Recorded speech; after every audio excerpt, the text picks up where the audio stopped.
কেন আমরা বিরোধিতা করছি, কেন প্রত্যাহারের কথা বলছি, আপনারা এটা শুনতে চান? যারা শুনতে চান একটু হাত তুলুন তো। আপনারা সবাই শুনতে চান? তার আগে আপনি হাত তুলে রাখুন। 2026 সাল আসছে, তাদের বিরুদ্ধে আমরা ভোট করব, তাদের বিরুদ্ধে আমরা ভোট দেব। আর যে বিজেপি আমাদেরকে এই মাদ্রাসা মসজিদ কেড়ে নেওয়ার উপদেষ্টা চালাচ্ছে, উপদেষ্টার জন্য যে বিল নিয়ে এসেছে, সেই বিজেপির বিরুদ্ধেও আমরা ভোট করব। অর্থাৎ 2026 সাল আসছে, আমরা তৃণমূল বিজেপির বিরুদ্ধে ভোটটা করব।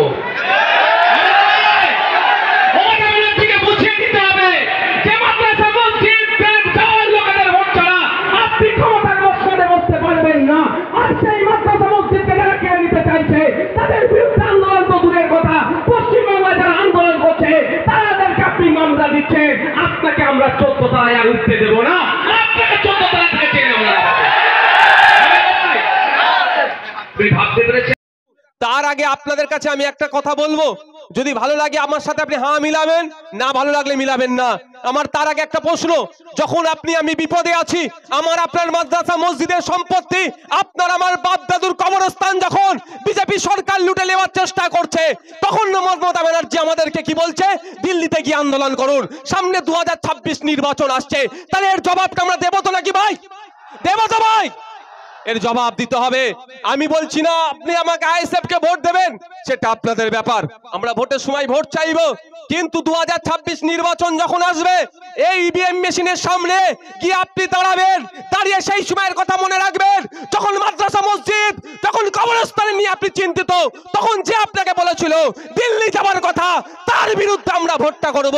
ইভিএম মেশিনের সামনে দাঁড়াবো, ইভিএম মেশিনের সামনে দাঁড়িয়ে যখন বড় ফুলের ছবিটা আসবে, সেই বড় ফুলকে আমরা ভোট দেব না, কারণ এরা মাদ্রাসা মসজিদকে কেড়ে নেওয়ার চক্রান্ত করছে। আর ওদের চক্রান্তকে যারা সহযোগিতা করছে, এই জোড়া ফুল তৃণমূল, এদের বিরুদ্ধেও আমরা ভোট করব। হবে তো নাকি ভাই? ভালো লাগলে খাম চিহ্ন তো দেবেন, না ভালো লাগলে দেবেন না। তবে অনুরোধ আপনাদের বলছি, আপনার ভোট নিয়ে ক্ষমতায় আজকে টিকে আছে, মুখ্যমন্ত্রীর চেয়ারে বসে আছে, মন্ত্রীর চেয়ারে বসে আছে, আপনার ভোট ছাড়া হতো না। আর আপনার ভোট নিয়ে আজকে বিপদে আপনার পাশে যে দাঁড়াচ্ছে না, 2026 সালে আমরা দেখিয়ে দেবো, আমার ভোট ছাড়া, আপনার আমার ভোট ছাড়া আপনি নবান্নের 14 তলায় বসতেও পারবেন না। আপনি যেমন আমাকে দিল্লি যাওয়ার রাস্তা দেখিয়েছেন, আমাদেরকে দিল্লি যাওয়ার রাস্তা দেখিয়েছেন, আমরাও 2026 সালে আপনাদেরকে নবান্ন থেকে নামিয়ে দিল্লির আমরা হয় ফ্লাইটে নালে ট্রেনের টিকিট কাটিয়ে দেবো। হবে তো নাকি ভাই? এ মায়েরা, হবে তো? ভালো না লাগলে দেবেন না ভোট আমাদেরকে। আমি বলছি না ওয়াদা করেছি, মানে আমাকে ভোট দেওয়ার জন্য ওয়াদা করতে বলছি না ভাই, ওটা বললাম কি মিসগাইড যেন কেউ না করে আপনাদের। আমাকে ভোট দেওয়ার জন্য ওয়াদা করছি না, আমি যে ওয়াদা করুন, প্রতিজ্ঞাবদ্ধ হন। আজকে আপনার পাশে থাকার দরকার ছিল রাজ্য সরকারকে। বিজেপির বিরুদ্ধে আন্দোলন, এখানে বেশি করে যদি আমরা আন্দোলন সংগঠিত করতে পারি, পশ্চিমবাংলায় আন্দোলন হবে, ত্রিপুরার মানুষ সাহস পাবে, পশ্চিমবাংলায় আন্দোলন হবে, দিল্লির মানুষ সাহস পাবে, পশ্চিমবাংলায় আন্দোলন হবে, মহারাষ্ট্রের মানুষ সাহস পাবে, পশ্চিমবাংলায় আন্দোলন হবে, অসমের মানুষ সাহস পাবে, পশ্চিমবাংলায় আন্দোলন হবে, সারা ভারতবর্ষের মানুষ সাহস পাবে, পশ্চিমবাংলায় আন্দোলন হবে, বিজেপি সারা ভারতবর্ষে দুর্বল হবে। বেশি করে আন্দোলন করতে বলতো তো মমতা ব্যানার্জি, যে তোরা বেশি বেশি করে আন্দোলন কর, তবে হ্যাঁ শান্তিপূর্ণ আন্দোলন, আমি তোমাদের সাথে আছি, এটা বলতে পারতো তো। তা না বলে কি বলছে? দিল্লিতে গিয়ে আন্দোলন করুন। মানে এখানে আন্দোলনটা ভাই কার বিরুদ্ধে হচ্ছে? ভারত সরকারের এখন যারা পরিচালনা আছে, অর্থাৎ বিজেপির বিরুদ্ধে। তাহলে তৃণমূলের বুক চিনচিন করছে কেন বলুন আপনারা? এরা একে অপরের পরিপূরক। 1998, 2000, 2001, 2002, 2004, বাপের বয়সী যে লোকগুলো আছে জিজ্ঞাসা করুন তো, 2004 সালে বিজেপির সাথে ঘর সংসার করে এমপি ভোটে কে লড়াই করেছে? হ্যাঁ, একদম। কয়লা মন্ত্রী হয়েছিল কার আমলে? সেটা কে ছিল? বিজেপি। পুরাতন সম্পর্ক তো বিজেপির সাথে তৃণমূলের, ওই জন্য বিজেপিকে বললে তৃণমূলের বুক চিনচিন করে। বুঝতে পারছেন? তাই আমাদেরকে জবাব দিতে হবে 2026 সালে। ওসব কে আসছে কে যাচ্ছে জানার দরকার নাই।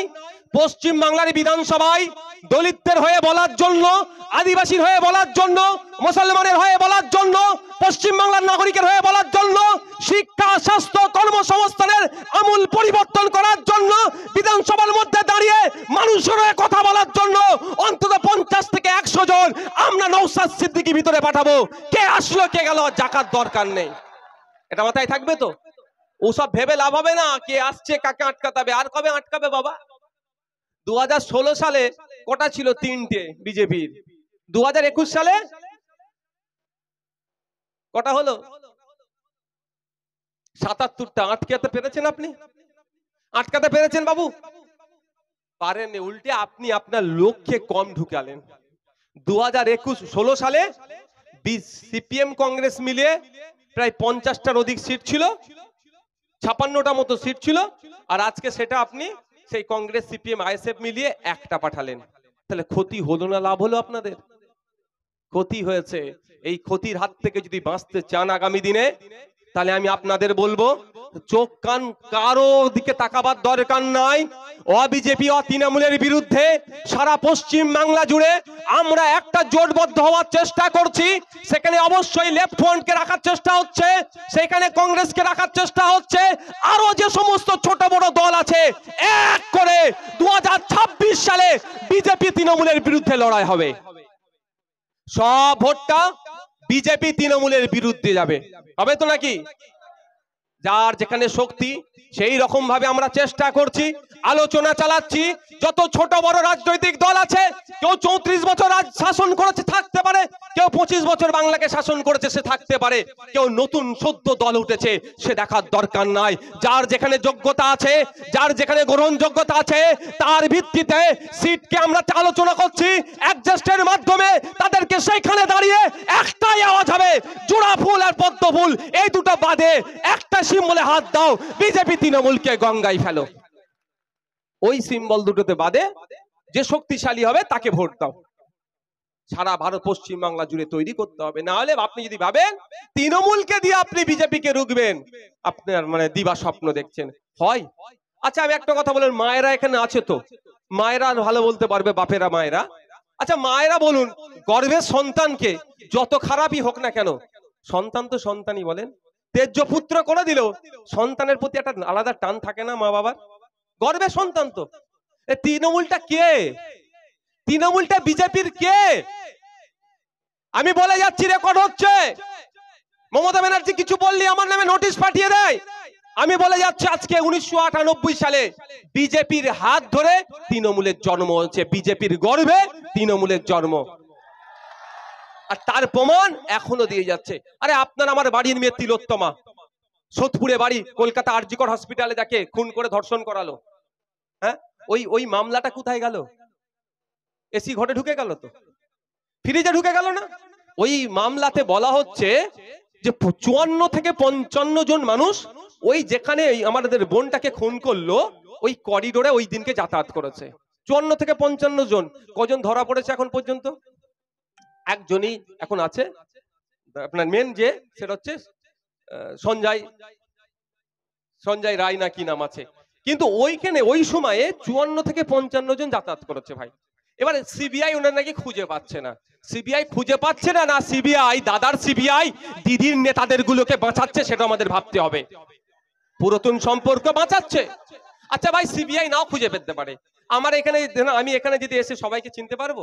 তাহলে কাউকে যদি একটা চেনার দরকার হয়, ওই 54-55 জন গিয়েছে, সিসিটিভিতে সবার ছবি আসছে, ওই ছবিগুলোকে প্রিন্ট আউট করে সিবিআই যে ওয়েবসাইট আছে, সিবিআই যে সোশ্যাল মিডিয়ায় পেজ আছে, বা সিবিআই বিভিন্ন টিভি চ্যানেলে দিদি আপলোড করে দিতে পারে তো, যে এই মুখটা কে বলো তো, নাম কোথা, ঠিকানা কোথা, আমাদের সিবিআই অফিসে জমা দাও যদি জানতে পারো।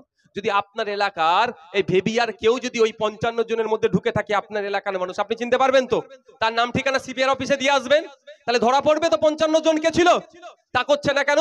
ওই 55 জন করতে গেলেই তো তৃণমূলের বড় বড় নেতাদের ছেলেপুলে জড়িয়ে পড়বে, আর তৃণমূলের বড় বড় নেতাদের ছেলেপুলে জড়িয়ে পড়বে বিজেপি। ওই জন্য দাদার সিবিআই অর্থাৎ অমিত শাহর সিবিআই ওই জন্য এই কাজ করছে না।